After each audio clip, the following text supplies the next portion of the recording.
values, because you're in a world that's moving so fast, and you're inside building this culture on the business side of it. And yet, Philly's a tough city. Let's take Philly for an example, right? It's a tough city, and the fan base can be brutal. Sports radio can be brutal, but yet you had this conviction. You had this absolute conviction. You didn't do what was comfortable or convenient. You had this conviction. Did that go back to knowing who you were, what you stand for, and the fact that you operated out of love with your people? That's where, yeah, and that had to help your decision making and how fast and quick and you made those decisions.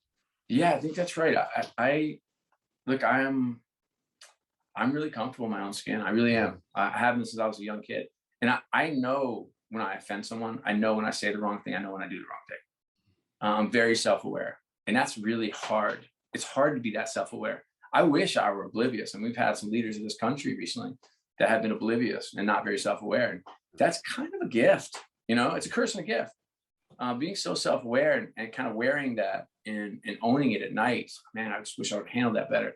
And then as I got older, being okay, just picking up the phone and say, hey, Donna, I shouldn't have said that to you today too. I just want to say, accept my apology. So that kind of growth helps as you get a little older and a little more mature. But I do. I'm very values based. People know what I stand for. They know who I am.